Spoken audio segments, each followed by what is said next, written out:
Izrael je znova v vojni z Iranom, potem ko je režim skupaj s svojimi zavezniškimi milicami sinoči izstrelil balistične rakete na Izrael. Tukaj je, kaj ste zamudili.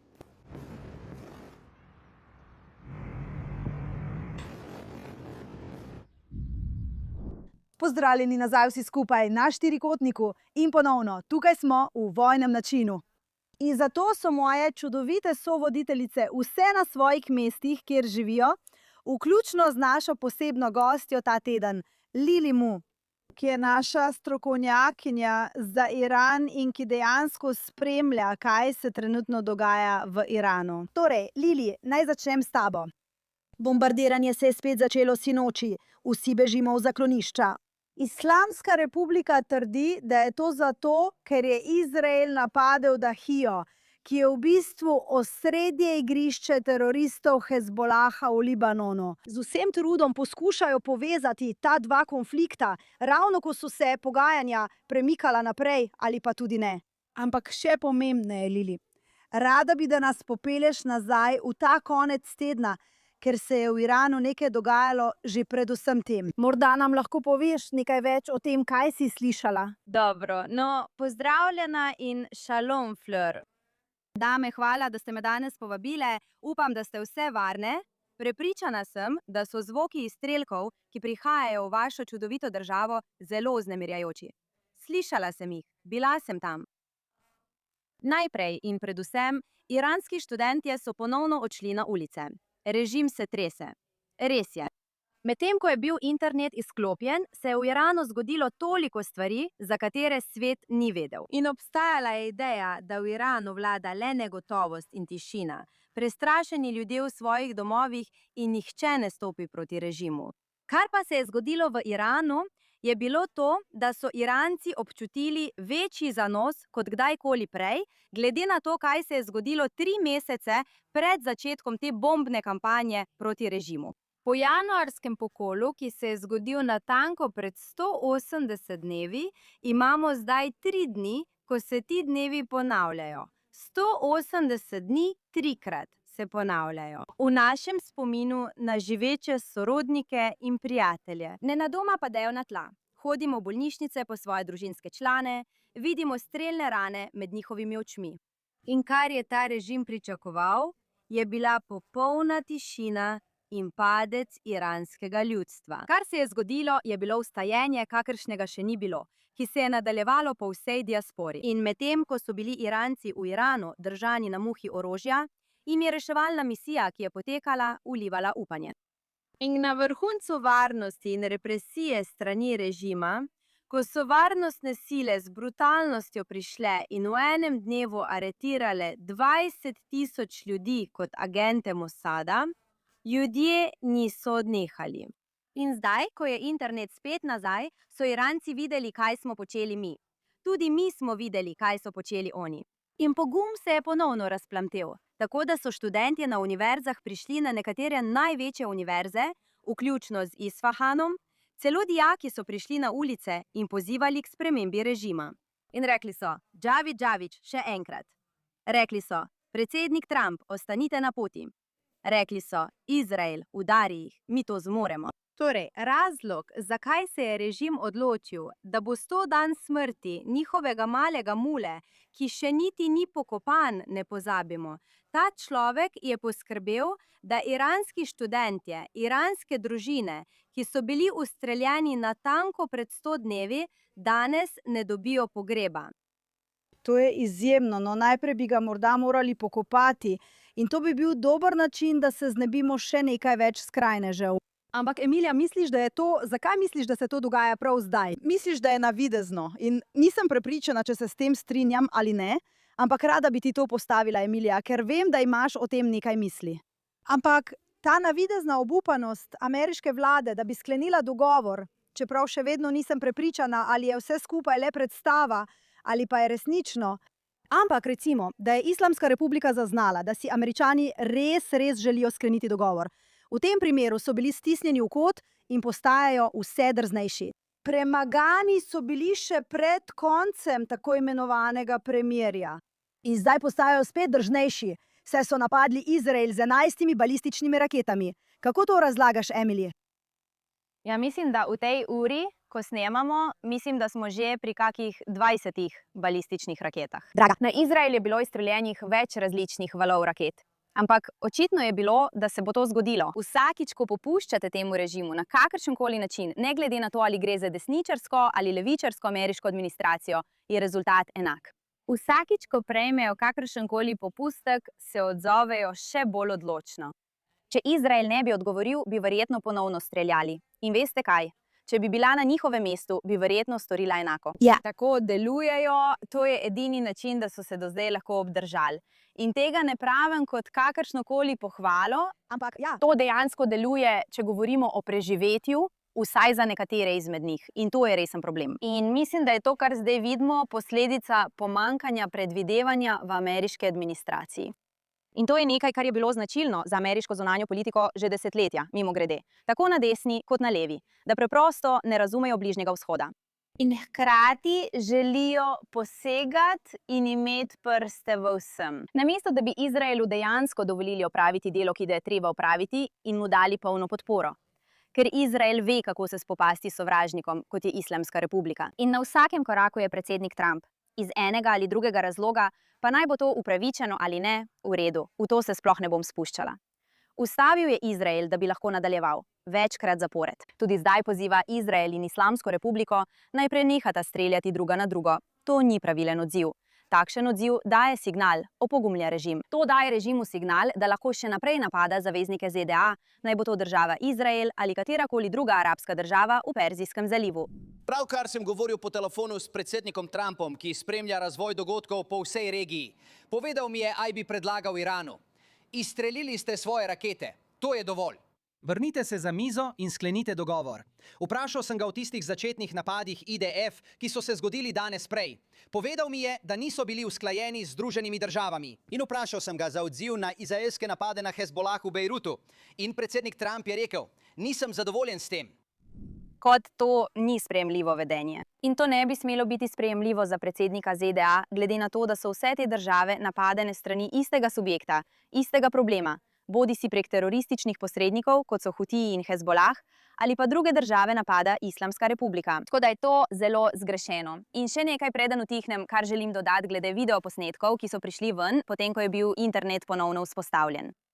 Moram pa poudariti, da je internet le delno vzpostavljen. To ni zares odprt internet. Še vedno je zelo filtriran. S tem je veliko težav. Vemo, da je Islamska republika celo v času, ko je sinoči izstrelila rakete na Izrael, izklopila internet na tistih določenih območjih. Ne vem, ali so ga ponovno vzpostavili ali ne, ampak vem, da so to počeli. Toda posnetki, ki smo jih videli, so samo še dodatno poudarili dejstvo, da so Iranci zelo, zelo enotni. Bolj kot kdajkoli prej, glede tega, kaj si želijo, da se zgodi in kdo naj vodi prehod. In obstaja samo ena oseba, katere ime vzklikajo na ulicah, in to je prestolonaslednik Reza Pahlavi. Iskreno povedano, je povsem absurdno, da se Zahod na vse pretege trudi izogniti podpori Rezi Pahlaviju, ko pa ni nobene druge možnosti. Ni Belsi Rodriguez, prav? To ni Venezuela. Rešitev ne bo prišla iz režima. In tudi, če bi, je ljudje ne bodo sprejeli. Popoln kaos bo, dokler ta režim ne pade. To je res edina možnost. In morali bi sprejeti realnost. In če Združene države tega nočejo storiti, naj se umaknejo in pustijo Izraelu, da dokonča delo. Mislim, strinjam se z vsem, kar praviš, če je to res tisto, kar Američani načrtujejo. Ampak nekako želim Trumpu bolj zaupati, ker ali mi naredil Šošana več kot katerikoli drug predsednik v zadnjih nekaj desetletjih glede Islamske republike. Zelo jasno je povedal, da noče, da bi imeli jedrsko orožje.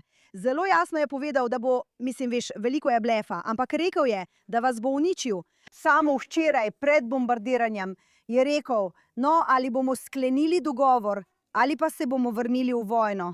Ali bi morali po tvojem mnenju, Šošana, Trumpu bolj zaupati? Veš, to je odlično vprašanje, ampak imam občutek, da vedno znova gledamo isti scenarij. Napadli bomo Hamas, udarili bomo Hamas, znebili se bomo Hamasa, Hamas še vedno obstaja. Napadli bomo Hezbolah, udarili bomo Hezbolah, znebili se bomo Hezbolaha. Hezbolah še vedno ubija ljudi na severu Izraela, niso prenehali s streljanjem. Napadli bomo Iran, zrušili jih bomo. Ampak nobenega od teh dogovorov nismo zaključili.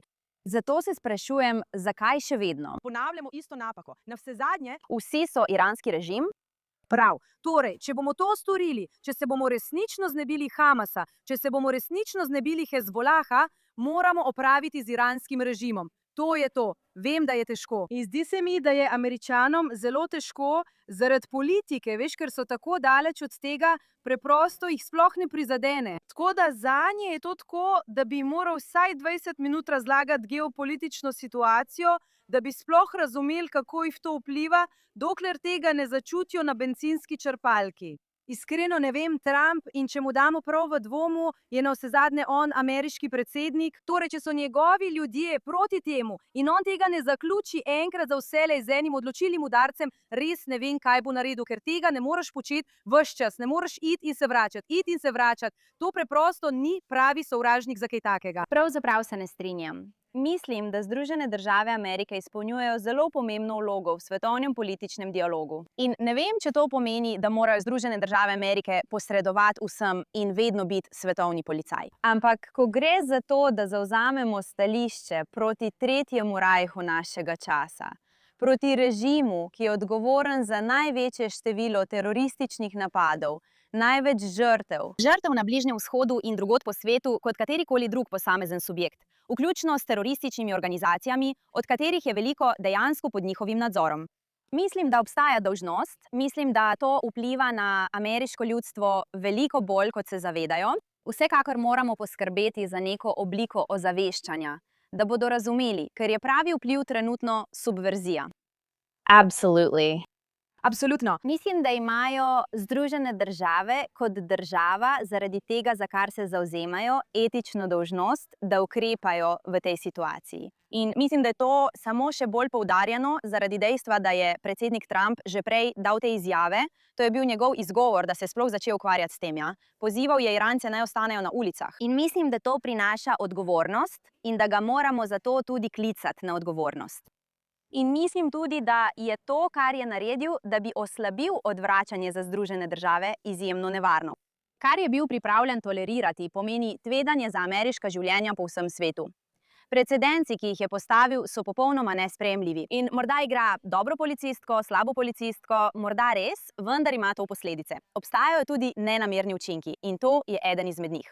In mislim, da če ne bo kakšnega velikega preobrata, za katerega upam, da bo, bi si želela, da bi se motila, vendar tega še nisem videla. In veste, isto sem rekla po premirju v Gazi in premirju v Libanonu, ali premirih, kakorkoli. Ne vem več, kaj ta beseda sploh pomeni.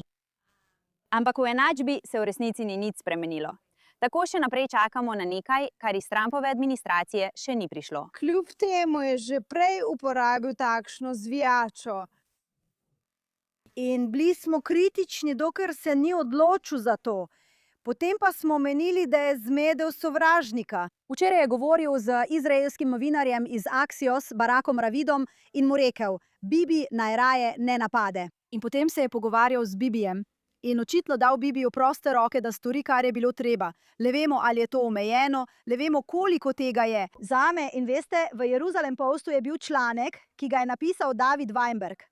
Morda se strinjaš, Šošana, mislila sem, da je to nekakšno gospodarsko slabljenje in da Trump pritiska zaradi časa ter vse skupaj zavlačuje, ker je očitno Trump prejšnji teden poslal celo vrsto novih pogojev. Pred 2 tednoma vemo, da je na Zoom klicu ali karkoli že je bilo, rekel, da bi se morali vsi pridružiti Abrahamovim sporazumom. Torej, mislim, ali je v tem, kar je videti kot norost, sploh kakšna logika? Še vedno mu želim dati prednost, dvoma, da se z njimi igra, tako kot so se oni desetletja igrali z vsemi ostalimi. Prepričana sem, da ima svojo metodo v tej norosti. Mislim, da ni popolnoma kaotičen. Prepričana sem, da ima svojo metodo v tej norosti. Zelo se počutim, kot da sem razdvojena med tem, da verjamem, da gre vse po načrtu, in občutkom, da se samo zjutraj zbudi in dozoreva. Ja, zrev, tudi jaz se tako počutim. Resno, če ga vidiš v intervjuju, Tudi jaz se tako počutim. Kot kaj včasih deluje v tem njegovem možgu. In hkrati se zdi, da je dolgoročno zelo strateški. Zato mi je res fascinantno, da se to dogaja in preostali svet je skoraj popolnoma tiho.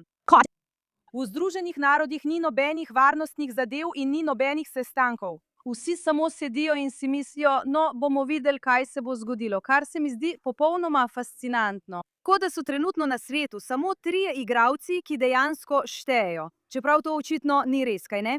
Rusija, Ukrajina, Kitajska, Kongo, povsod se nekaj dogaja. Ampak edina stvar, ki se dogaja na glavnem prizorišču, recimo, so ZDA, Izrael in Iran. In vendar vsi nekako sedijo križem rok in gledajo predstavo, saj javno, navzven. Tako da po eni strani si samo mislim, ne vem, kaj se dogaja in mislim, da bomo videli, kaj se bo zgodilo. Po drugi strani pa res mislim, da ja, na koncu dneva obstaja načrt in čeprav se ne strinjam z vsem, kar počne in se ne strinjam z načinom, kako se loteva stvari, pa vseeno mislim, da na koncu dneva obstaja načrt, po katerem oba sodelujeta. Mislim, da sodelujeta. Za meni, veš, da bi on rekel FUB, bla, bla, bla, bla, mislim, da se v 90% strinjata. No, tudi če to počne, mislim, da je to lahko del igre. Ampak kar je resnično, je dejstvo, da smo od tako imenovanega premirja z Libanonom, za katerega vsi vemo, da je nesmisel, izgubili 31 vojakov v tem premirju. Naši fantje in dekleta umirajo zaradi poceni dronov v tako imenovanem premirju. In ves ta čas smo imeli roke zvezane za hrbtom. Skupnosti na severu Izraela pa ne morejo hoditi v šolo, ne morejo normalno delovati, ne morejo ponovno zagnati svojih podjetij. Po 2,5 letih strašne vojne niso mogli niti domov. In vse to se je ponovno začelo, ker se je Izrael odločil iti v osrčje Hezbolaha, v Dahija in Bejrutu ter reči, dovolj je. Naši fantje ne morejo biti tarča na meji zaradi vaših tako imenovanih pogajanj. In zanimivo je, da je Aoun, predsednik Libanona, pred samo 2 dnevoma rekel, in morda je tudi to povezano s časom, pred samo 2 dnevoma je rekel, Hezbolah ni suveren naše države, mi smo suvereni svoje države. Iranska revolucionarna garda s tem ne soglaša, ne odobrava tega dogovora. Kaj se je zgodilo? To ni vaša država, to je naša država, to je naša obveznost. Ni vaša naloga, da se vmešavate v našo državo. To izjavo popolnoma zavračam, ker so naši ljudje ubiti, naši ljudje trpijo, naše hiše so uničene. Uporabljajo Libanon kot pogajalski adut v svojih pogajanjih z Združenimi državami. To je nesprejemljivo. Misliš, da bi to lahko bilo povezano, Emilija? Ali vidiš to kot dejstvo, da se je morda Libanon preveč približal sodelovanju z Izraelom, da bi se znebil Hezbolaha? No, to je način delovanja Islamske republike že od prvega dne. Mislim, del razloga, zakaj so pomagali organizirati 7. oktober, je bil odziv na Abrahamove sporazume. Želeli so aktivno preprečiti mir. Točno to počnejo. Torej, seveda je v tem tudi ta element in vsakič, ko je kakršenkoli predlog ali napredek proti miru ali normalizaciji v regiji, je Islamska republika takoj tam, da poskuša to preprečiti. Tako sem prepričana, da je v tem tudi ta element. Ampak že od začetka so poskušali povezati fronto s Hezbolahom, s svojimi lastnimi konflikti. Veste, že odkar se je sploh začela razprava o razpravah, razprava o pogajanjih. In mislim, da je to tudi strateška napaka, glede na to, kako je Trumpova administracija to predstavila in kaj so dovolili, da javnost verjame, tudi če je v ozadju drugače. Način, kako je Trump dovolil, da Islamska republika deluje, kot da lahko odloča v imenu druge, neodvisne, suverene države, ki jo, če smo iskreni, okupira islamski režim, je resnično sramoten. To ni nekaj, kar bi ameriški predsedniki smeli dovoljevati, še posebej ne teroristični organizaciji, ki aktivno napada največjega zaveznika ZDA, še posebej v tej regiji. Zato mislim, da je zelo neodgovorno, kako je Trump to obravnaval, vsaj glede na to, kako je predstavil to vprašanje. In mislim, da nihče ne bi smel dovoliti Islamski republiki kakršnekoli popustljivosti ali manevrskega prostora, ko gre za vmešavanje v, veste, zadeve drugih tujih držav. In zelo sem bila vesela, ko sem videla, da je libanonski predsednik komentiral prav to zgodbo. Upajmo, da se bo to nadaljevalo. Mislim, vem, da je Libanon v bistvu propadla država zaradi Islamske republike, ampak upajmo, da lahko tukaj nekaj ponovno zgradimo. In vsaj ti pogovori so lahko produktivni, ker res mislim, da tam obstaja prihodnost za Libanon. vendar pa to zahteva tudi odstranitev Hezbolaha. Točno tako in mislim, nikoli nismo imeli ozemeljskega spora z Libanonom. To ljudje očitno ne razumejo. Vse je ideologija. Najprej se je tja preselilo palestinsko vodstvo. In potem, ko so jih od tam izgnali ali so se razpršili in se na žalost vrnili sem. Potem je začel Hezbolah. Ampak Lili, kako se ti in iranska skupnost počutite, ko slišite, da je Trump pred manj kot tednom dni rekel: ja, se bom sestal z Mošejem Tabarjem, se bom sestal z njo, pogovarjal sem se s Hezbolahom. Mu verjameš? Ali pa misliš, gospod, viš, kje dela napako? Ne, iskreno, mislim, da je to večinoma le njegov način zabavanja iz osebnih razlogov. Mislim, če je on moški, ki ima dejansko dovolj moči na svetu, da odloča, kaj se bo kje zgodilo. In če se mora nasmejati, medtem ko smo vsi v bedi in negotovosti, si bo to privoščil. Naj mu bo. Tisti grozeči del, vsaj to je olajšanje, ki si ga ta mogočni moški želi, grozeč le skozi besede. Toda v dejanjih se gibanje proti Islamski republiki nadaljuje. Ni se ustavilo. Bombna kampanja in vsa gibanja v Perzijskem zalivu se niso ustavila. Vsi pritiski proti temu režimu se niso ustavili. Vrednost riala se ni zvišala niti za 1 decimalko ali točko decimale, kaj ne? Ne. Torej je ta režim v veliko slabšem položaju pred smrtjo Hameneja v primerjavi s položajem pred smrtjo Hameneja pred 100 dnevom pred dnevi. Do zdaj. Tako da z vsakim dnem, ki mine, postajajo vse šibkejši in šibkejši in šibkejši, do te mere, da so, medtem ko iransko ljudstvo nima kruha, nima olja, nima niti najosnovnejših potrebščin za preživetje, medtem ko živijo na eni najbolj rodovitnih dežel na planetu, v eni najbogatejših držav na svetu, živijo v popolni prisiljeni revščini. Medtem ko nekateri živijo v hišah, ki so videti kot dvorci. Ljudje nimajo hrane za jesti. Njihova elektrika je ves čas izklopljena, več ur na dan. In potem ta režim gre in brani ter poskuša maščevati smrt tistih znotraj Hezbolaha, ki so umrli.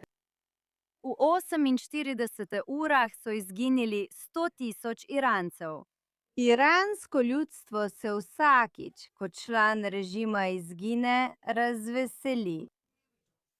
Iransko ljudstvo se razveseli. Ni drugega načina, da bi to povedala. Delam tvoj optimizem, da se je gibanje začelo in da se bo prej ali slej režim znebil. Tudi jaz sem optimistična glede tega. Vedo sem govorila, da je lahko to 2 meseca, lahko je 6 mesecev, lahko je 1 leto, lahko sta 2 leti. Ampak to se je že začelo, lahko pa traja tudi dlje. Ampak to se je predvsem že začelo. Zelo depresivno je razmišljati o tem, da bo še več ljudi umrlo na vseh straneh tukaj in še posebej v Iranu. Ampak mislim, da je to pač to, kar imamo. In ko že govorimo o barabah, preidimo k naši najljubši. In vsak teden jih imamo več in več, baraba tedna. Torej, Šošana, začnimo s tabo. Kdo je tvoja baraba ta teden? Moja baraba ta teden ne bo presenečenje, saj bom ponovno izpostavila osrednje medije. Ja. Ampak to sta CNN in Isabel Young. Ne more verjeti, torej ona reče, pride na video in reče: borci Hezbolaha so zelo zadržani, ampak nam je uspelo dobiti video intervju z njim na oddaljeni lokaciji. In ona se vozi skozi libanonska polja, karkoli že, in govori s tem tipom, ki je verjetno v svojih 20-ih, če sploh. On je ves zavit, seveda. In ona ga vpraša, kako se počutiš, ko vidiš, da tvoji prijatelji umirajo? Videla si veliko borcev umreti. Kako se zaradi tega počutiš? هذا الشيء فخر إلنا كبير واستشهد. هاي إحنا الشهيد اللي نفتخر فيها. إحنا هيدي عقيدة ماشيين عليها. ونحن عم نودي فيها على الوطن. Ali misliš, da bo spopadanje z Izraelom in izraelskimi vojaki ustvarilo varnejši Libanon? Mislim, da to zagotovo postavlja libanonsko prebivalstvo v večjo nevarnost. Saj vemo, kako bodo Izraelci odgovorili. Mi smo narod mučencev, vztrajamo in se borimo za naš. Ja, kaž? Ja, Dobiš človeka, ki je terorist in mu ne rečeš, zakaj si napadel 8. oktobra. Ne vprašaš ga, zakaj uničuješ Libanon. Ne rečeš, če Hezbolah ne bi bil tukaj, bi lahko Libanon in Izrael imela mir. Ne, vprašaš ga, kakšen je občutek, ko njegovi prijatelji umirajo. In ta človek reče, brez Hezbolaha ne bi bilo miru v Libanonu. In trosi te neumnosti, ona mu komaj kaj oporeka. Ona reče, no, kaj bi rekli tistim ljudem, ki pravijo, da ste vi razlog, da ni miru? To ni res. Bredo. Zakaj si ti, kako si novinarka? Oseba, ki je ta teden intervjuvala Trumpa, mu je dovolj nasprotovala, da je vstal in odšel. Ampak kako sploh dobiš pogovor z libanonskim teroristom in si samo platforma, da lahko reče, ali umremo ali izgubimo. Njemu je vseeno. To je najboljši del. Poskušajo nam vzeti zemljo. Ona ne pove. katero zemljo imate? Katero zemljo? Vzeti vašo zemljo. Pred 7. oktobrom niso bili na vaši zemlji. Pred 8. In vi kaj? Ona ne reče niti besede. Ona vam samo pripoveduje pravljice. In to je platforma zato se samo sprašujem, kako nizko še lahko padajo. Ni dna, ki bi ga lahko videli. In ni dna za osrednje medije, samo nadaljujejo. Imaš popolnoma prav. Skoraj so naredili vse skupaj privlačno. O, kako je seksi biti terorist Hezbolaha. Grem v Iran. Si videla ljudi iz osrednjih medijev v Iranu? Poglej kavarne, poglej ljudi na ulici. Tip s Channel 4, Krišna, s katerim sem že večkrat debatirala. Poglej, kavarne so polne ljudi, ki dvomijo v to, kar se dogaja. Resnično, to je propaganda. Smo v časih Goebbelsa, Hitlerja. Vsi prikazujejo teroriste kot glamurozne junake. To je sramotno, sramotno. To je absurdno, kot da gre ven, da bi se družila z nekom, ki ga je vedno občudovala in želi slišati njegovo mnenje. Ja, in so to predvajali, kaj ne? Eno je, če ona to naredi, ampak nekdo na CNN bi moral reči, veš, mislim, da to ni tisto, kar bi morali gledati. Ali pa bi morda morala še kaj dodati? Nič. Samo daje platformo. Da, ampak videli smo, da je Kristjane Amanpour počela isto stvar z vodstvom. Spet zveni, kot da so oni žrtve in junaki. Za te ljudi ni dovolj besed. Prav, Emily. Kdo je tvoja baraba ta teden? No, moja baraba in resnica je, da bi lahko bil to katerikoli od različnih demokratskih kandidatov, ja. Na moji oddaji Access of Truth ta teden, ampak baraba, ki sem jo zbrala za ta segment, je dr. Adam Hamavi. Zdaj je demokratski kandidat za kongres. Je to kongres ali senat? Ena od teh dveh. Obe sta slabi. Obe možnosti sta slabi. In zdaj bo šel na splošne volitve v New Jerseyju, mislim, da gre za kongresni sedež. In ta tip je res resen problem. Je nekdanji tesen prijatelj in zaupnik slepega šejka, ki je bil kasneje obsojen zaradi vpletenosti v bombni napad na Svetovni trgovinski center leta 1993. Tudi on, Adam Hamavi naj povem, ne slepi šejk, je prav tako pričal na sojenju slepemu šejku v njegovo korist. Torej, tudi to je pomembno. Poleg tega je šel v Bosno med genocidom, ki se je tam dogajal, in se prostovoljno prijavil, da bi se boril ali bil kako drugače formalno vključen v bistvu v skupino, ki je bila podružnica Al-Kaide. Potem se je vrnil v Združene države, nekaj časa delal in šele leta 2024 se je vrnil na Bližnji vzhod, bil v Gazi, kjer je kot prostovoljni zdravnik delal v eni izmed bolnišnic, kjer seveda ni opazil ničesar sumljivega. Ničesar. Seveda, nikoli ni videl teroristov Hamasa v notranjosti, pa čeprav je delal prav v tisti bolnišnici, pod katero se je skrival Mohamed Sinvar. Ampak seveda, naj bi kar verjeli, da ni nikoli ničesar videl, kaj ne? Prav tako je pozival k embargu na orožje proti Izraelu.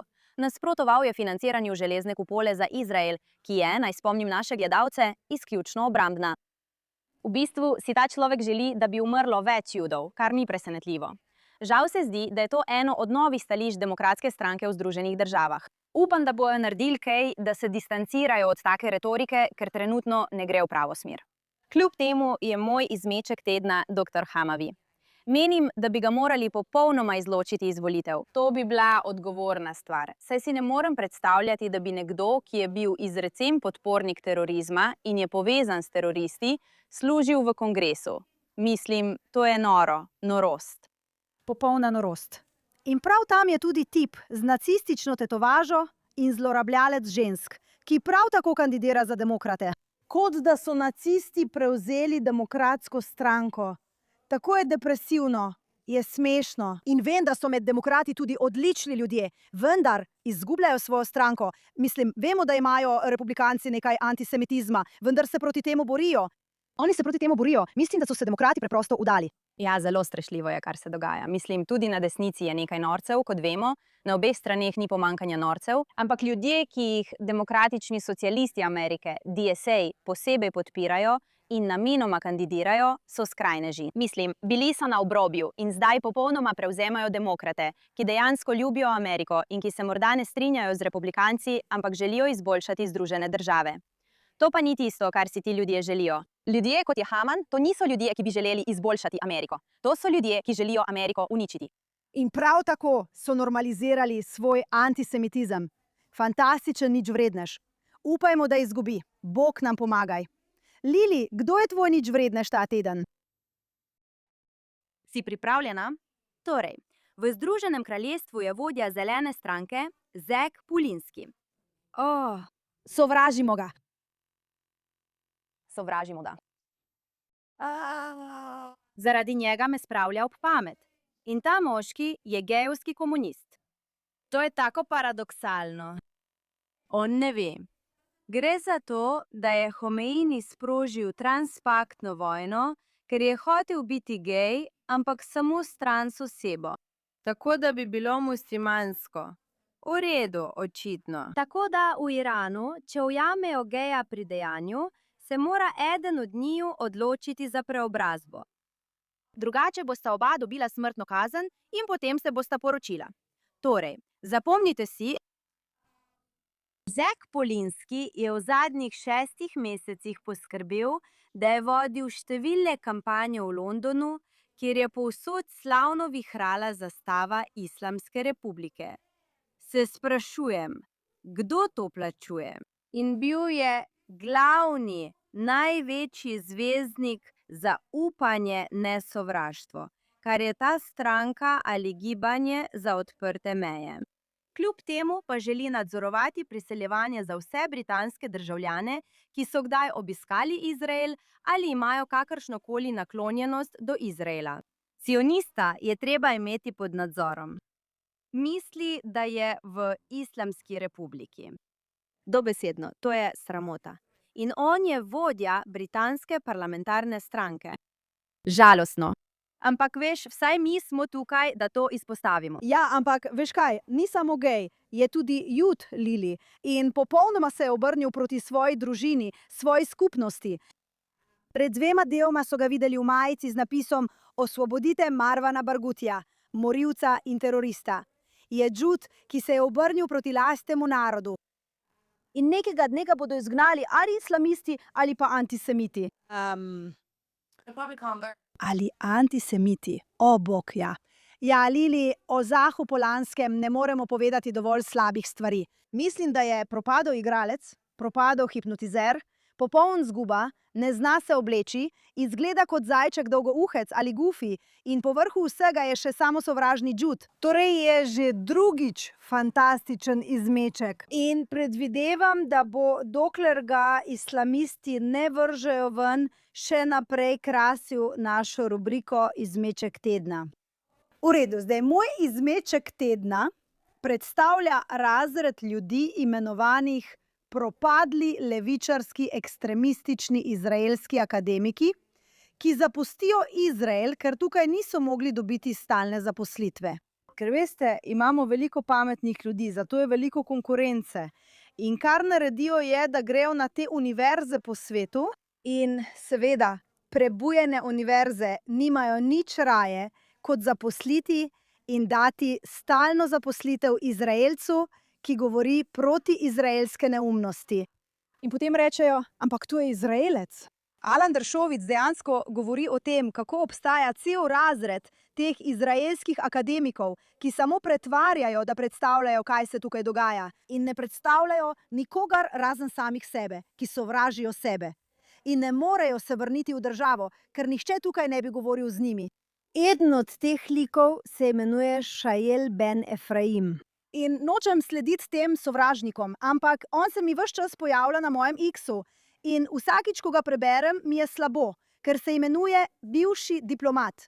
Ne vem, kdo ga je zaposlil, mislim, da to ni res. On je nekakšen akademik, v glavnem je zguba, ampak veste, punce, jaz imam rada barabe s srečnim koncem. In čeprav ta tip širi strup o judovskem narodu in Izraelu, ga ves čas zafrkavam in mu pravim, nisi jud, pojdi stran. Vrgel sem te iz šotora. Obožujem njegov zadnji tweet, ker res pokaže, kako neveden je glede tega, kaj antisemitizem v resnici je. Kot Izraelec ne razume antisemitizma. In to je srečen konec za tega izmečka. Žrtvovala sem prijatelje, družino, skupnost in zelo verjetno tudi možnost, da se vrnem domov, da bi branila Palestince pred Izraelom. Ne skrbi, Shael, poskrbela bom, da se ne boš vrnila domov. Porabila sem $1000 svojega denarja, izbrala še veliko več za Gazo. Ja, šlo je Hamasu. In ugotovila sem, da so me tako silovito napadli ljudje, ki naj bi bili pro-palestinski. Shael, ali zdaj ugotavljaš, da te sovražijo, ker si judinja? V redu, nadaljujmo. Vsekakor daješ zgled, ki ga nihče ne bi smel posnemati. Ne, res ne bi smeli, Shael, ker si neumna. Ali pa bodo plačali strašno ceno in bodo popolnoma izolirani. Shael, to si bila že prej, ker si izguba. Ne obžalujem izbire, ki sem jo naredila. Še večja bedakinja si, kot sem mislila. Bila je prava. Ne, ni bila ti neumna, ampak bila je draga. No. Bravo za tvoj srečen konec. Si bedak, če še vedno ne razumeš, kaj je antisemitizem, če še vedno ne razumeš, da ne obstaja pravi tip Žida, če se še vedno trudiš na vse pretege, da bi bil sprejet v skupnosti, ki te sovraži zaradi tega, kar si. Torej, Shael ben Efraim, kdorkoli že si smet, zguba in bedak tedna. Prav. Mimogrede. Shael dejansko ni več akademik. Iz UCLA so ga odpustili zaradi spolnega nadlegovanja. Bilo je. Kar nekaj obtožb. Fantastično. Torej je samo sovražnik, tudi nasilnež nad ženskami, tako kot tip z nacistično tetovažo. Vedno je prisotno mizoginijo. Neverjetno je, kako je pri teh ljudeh vedno prisotna mizoginija. On je nasilnež. Ne samo to. Torej, on je bil tudi tisti, za katerega je Euromed Monitor trdil, da je bil vir. Ja, kot da nimajo pojma, koliko časa že ni bil v Izraelu. To je naravnost absurdno. Da Shael je bil glavni vir zelo zanesljivega članka New York Timesa o posilstvu psov, pa tudi Euromed, ki ga financirajo vsi islamisti. Torej, ja, takšen je on. Ampak jaz sem samo vesela, da ga vsi sovražijo, tudi tista stran, na kateri naj bi bil. To dokazuje, da lahko ena oseba naredi ogromno škode. Ja, ker ta ena oseba postane vir za več različnih medijev. Da. In vsak, ki želi pokazati, kako slab je Izrael, se bo vedno spravil na to osebo. Seveda. Nekdo, ki ima ego, nekdo, ki ima zagon, nekdo, ki si želi igrati ali pa izkoristiti svojo, judovskost ali svojo izraelskost, da bi postal slaven. Lahko naredi ogromno škode, kar je problem za ljudi, kot smo mi, ki smo, kot nočemo verjeti, da lahko ena oseba naredi toliko škode, ampak svet to išče. Ampak ti, ne mislim Oseba, ti nisi The New York Times. Ja, ampak več kot to. Od enega tipa, ki je zguba in si želi, Ampak žal, Šošana, ni samo en tip. Takih izraelskih akademikov je ogromno. Zdaj je osramočen akademik in so ga izključili, hvala Bogu. In zdaj je zgubil še svoje pro-palestinske prijatelje, še bolje. Ampak je ogromno izraelskih luzerskih akademikov, ki niso mogli dobiti službe tukaj, pa so šli v Ameriko. In jim je kakšen anticionistični, antiizraelski oddelek za judovske študije, študije Izraela ali študije Bližnjega vzhoda dal službo. Zaradi tega, kdo so. Sami sebe sovražeči Izraelci. To se dogaja povsod. Spomnim se, da sem enkrat sedela z veliko organizacijo v Ameriki, ki se bori proti antisemitizmu, in prva stvar, ki so mi jo rekli, ko sem se usedla, je bila: ali lahko naredite kaj, da vzamete nazaj te izraelske akademike, ker povzročajo ogromno škode. In to je primer. Kakorkoli, kaj lahko narediš? Napolnimo se z malo bolj pozitivno energijo v tem zelo težkem dnevu in težkem tednu, ter govorimo o naših junakih. In vedno jih je veliko. V redu, Lili, začnimo s tabo. Kdo je tvoj junak ta teden? To je, nočem zveneti klišejsko, ampak to so ljudje v Iranu. Z vso bolečino, z vsem prelivanjem krvi, ki so mu priča. Imeli so pogrebe za 10 000 in plesali so na grobu naših junakov. Za tihe solze iranskih mater. In za izraelske matere, ki so bile noseče, snemale svoja videa, tekle v zaklonišča in govorila: pripravljene smo biti tam za vas. Torej, za matere naših narodov, one so moje junakinje. To je res lepo, Lili, in res so bile izjemno odporne. Če želite govoriti o odpornih ljudeh, Iranci ne odnehajo v boju, da bi si povrnili svobodo, in storiti moramo vse, kar lahko, da jim pri tem pomagamo.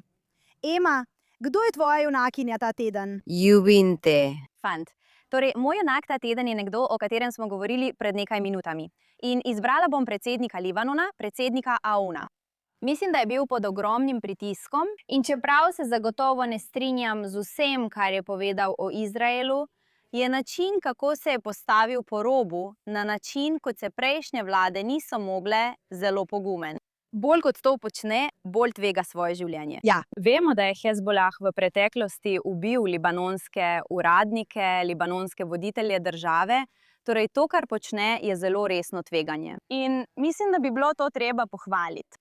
In mislim, da je dejstvo, da izpostavlja Islamsko republiko, ker se nenehno vmešava in destabilizira državo Libanon, točno tisto, kar je potrebno. To je tudi tisto, kar Zahod potrebuje kot preverjanje realnosti. Ljudje ne razumejo, da v resnici obstaja precejšen konsens po celotnem Bližnjem vzhodu med Izraelom, arabskimi državami, celo iranskim ljudstvom o tem, kako ravnati v nekaterih od teh situacij. In Zahod se zdi, da ima svojo lastno predstavo o tem, kako se s tem spopasti. In to običajno vključuje popuščanja, pogajanja in neko obliko pomirjanja, za kar morda obstaja čas in kraj, vendar to trenutno ni primerno, ko gre za Islamsko republiko. Zagotovo pa ne, ko gre za spopadanje s Hezbolahom. Tako je predsednik Libanona ta teden moj junak. Strinjam se s tabo, Emily, je pod ogromnim pritiskom. Njegovo življenje je ogroženo in všeč mi je, kako je rekel: veš, Kasem ni vladar Libanona. Dejansko je postal oseben in rekel: vi niste suvereni v naši državi. V bistvu jih je označil za okupatorje. Mislim, da sem to prvič slišala od predsednika vlade v Libanonu. Tako da mislim, da je pripravljen. Začeli smo pogajanja z njimi. Z njimi ni nobenega ozemeljskega spora, samo znebiti se morajo strupa v svoji državi. In bilo bi veliko lažje, če bi se lahko znebili strupa v Teheranu, ampak tako pač je. Veste, To se mi zdi tako smešen. Slišim in vidim veliko protiizraelskih glasov, ki komentirajo Libanon in kako Izrael da si samo želi vojne z vsemi. BH si samo želi vojne in želijo večji Izrael. In jaz sem tako: resno? Kje je ta večji Izrael? v Libanonu? Za katero ozemlje se borimo v Libanonu? Na kaj točno misliš? Ja. To je popolna neumnost. Ni nobenega ozemeljskega spora. In tudi mislim, da sem pravkar prebrala, da si 82% Libanoncev dejansko želi mir z Izraelom. Mislim, da je bilo to objavljeno v zadnjih nekaj dneh, ko so opravili anketo. In večina nima nobenih zamer do nas. Želijo si samo miru in tišine. Libanonci si želijo dobrega življenja, tako kot Izraelci. Radi gredo ven, radi se zabavajo, radi so, veste, s svojimi družinami. In to je to. No, kakorkoli že, vredna junakinja Šošana, kdo je tvoj junak? Moj junak ta teden. Njeno ime ne poznamo, ker ni objavljeno. Ker je prva ženska, ki je opravila tečaj Sayeret Matkal, kar je elitna bojna enota v IDF, za katero so se ženske dejansko usposobile. Vendar še nobena ni prestala zelo intenzivnega usposabljanja. In ona je prva ženska, ki ji je to uspelo. In želim povedati, da nisem nekdo, ki verjame, da bi morale biti ženske povsod tam, kjer so moški. Ne, nimam take splošne izjave. Ampak vidim škodo, ko žensk ni tam, kjer bi morale biti in kjer bi lahko bile izjemno koristne. In biti dober vojak ni samo v tem, da si močan ali visok. Obstaja veliko različnih vrst moči. In mislim, da če bi boljši izkoristili prednosti žensk, bi verjetno morali veliko manj govoriti o moških vojnah. Prav. Vsak teden nam ne bi bilo treba govoriti o teh moških in onih moških, ki ves čas vodijo vojne z drugimi moškimi. In kaj si mislijo v svojih majhnih možganih? Zelo, zelo sem ponosna na njo, da je prebila ta stekleni strop ali kakorkoli že temu rečete in opravila usposabljanje. Obstaja odlična fotografija, kjer so vsi zamegljeni. Obrazi so vsi zamegljeni, ampak vsi so z golimi prsmi, ena pa ima majico in to je ona. Ona pač ne bo brez majice. Ampak mislim, da ko so ženske lahko prisotne za mizami, pa naj bodo to diplomatske, vojaške ali strateške mize, se stvari izboljšajo. Zato ji želim veliko sreče. In če Bog da, bo varna in zdrava, ko bo ščitila svoje ljudi, tako kot to počnejo njeni bratje. Amen, veste, ona je kot naša G.I. Jane. Prejšnji teden sem bila povabljena na verski dogodek. Hebrejski kanal Šrogim. Šrogim, imeli smo razpravo o ženskah v bojnih enotah. Bila je ženska, ki je vztrajno trdila, da ženske ne bi smele iti v bojne enote. Da vojska manipulira z ženskami, da bi šle v boj. Mislim si, ženska, ki gre v boj, gre zato, ker si res želi iti v boj. Ker če nočeš iti, ti ni treba iti. In ne bi šle. In sem jim rekla, veste, kaj sem rekla tej ženski? Pred 100 leti so rekli, da ženske ne bi smele biti v politiki. Pred 100 leti so rekli, da ženske ne bi smele biti zdravnice. Veliko stvari je, za katere so nam rekli, da ženske ne bi smele biti tam. In ker postajajo vojne vse bolj tehnološke in kot si rekla Šošana, imajo ženske različne prednosti, ki jih je mogoče uporabiti tudi na bojišču. Zato mislim, da je to fantastično. O tem je v Izraelu veliko negativnih razprav, vendar mislim, da moramo še naprej zagovarjati pravico žensk, da so lahko povsod, kjer si želijo biti in kjer so primerne za to. Torej ja, fantastična junakinja G.I. Jane, naša izraelska G.I. Jane. V redu, zdaj je moj junak resnična oseba, ki sem jo imela priložnost poznati. Kot nekateri veste, sem bila prejšnji teden prvič na izraelskem pohodu v New Yorku. In to je bila res prava izkušnja. Bila sem na 3 vozovih, bila sem kraljica vozovov. Nikoli v življenju še nisem bila na vozu. To je bila kot moja travma, da še nikoli nisem bila na vozu. In zato sem si rekla, da bom skočila na čim več vozov. Tako sem se res zabavala. Ampak na začetku pohoda sem hodila skupaj z guvernerko New Yorka in drugimi politiki. In bil je en tip, ki je od takrat postal viralen, ker je snemal svoj video. In potem sem to posnela z njim. Samo poglejte. Tukaj sem z jordanskim vodjo. Hasan Miškaj. Hasan Miškaj, povej nam, kdo si. Allah, jaz sem vodja množice Beni Hasan. Beni Hasan, milijon ljudi v Jordaniji. Zato sem danes tukaj. Prvič sem danes tukaj. In kakšno je tvoje sporočilo? Moje sporočilo je zelo jasno. Potrebujemo nov bližnji vzhod.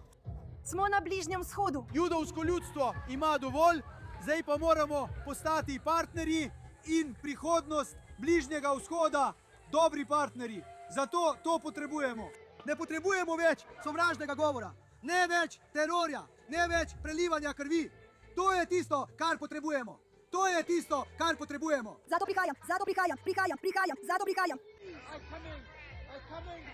Prihajam k vam, da se vam pridružim. Sin v društvu otroci in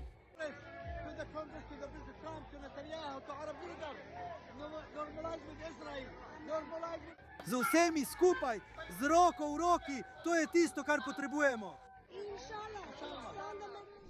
V redu, ta lik se imenuje Abedalela Al-Mala. In kot ste pravkar slišali, je tako kot jaz, iz plemena Hasan. Tako kot jaz, je on iz Jordanije. Jaz sem iz Džabal al-Hasana. Kakorkoli, ta človek je v bistvu, kot ste slišali, plemenski vodja okoli 2 milijonov Jordanicev. In odletel je na pohod ob dnevu Izraela v New Yorku v svoji opravi z eno sporočilo. Dovolj vojne z Izraelom. Mi smo Jordanici. Moramo skleniti mir. Bližnji vzhod mora skleniti mir. In to je bilo njegovo sporočilo. Iskreno, posnel se je sam. Video je postal viralen, nekdo je to videl, vsi moji prijatelji so rekli, ali nisi to ti, ki stojiš poleg njega? Jaz pa, ja, to sem jaz. In samo pomislila sem, kako lepo dejanje. Kako lepo je to. Potem, ko ga je Mandani bojkotiral, kako lepo je, da je moški v svoji tradicionalni jordanski plemenski noši korakal z Judy tik za guvernerko New Yorka. To je pogumen moški in to je junak. Torej, ja, to je moj junak. Žalostno je, da si danes že junak, če samo poveš nekaj resničnega ali nekaj podobnega. Vem. Veš tisto, za kar verjameš, da je najboljše za tvoje ljudi. Ja. Predsednik Libanona temu moškemu iz Jordanije. Točno, Abedalela, Bedallah, Al-Mula, to je moj junak tedna.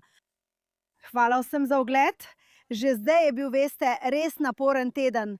Molimo, da režim pade vsako minuto, vsakega dne. Moramo moliti za to, ker so oni jedro vsega zla in ko jih ne bo več, se lahko veselimo uspešnega in mirnega Bližnjega vzhoda. Molimo za zaščito naših vojakov in iranskega ljudstva. Se vidimo naslednji teden. Hvala za ogled.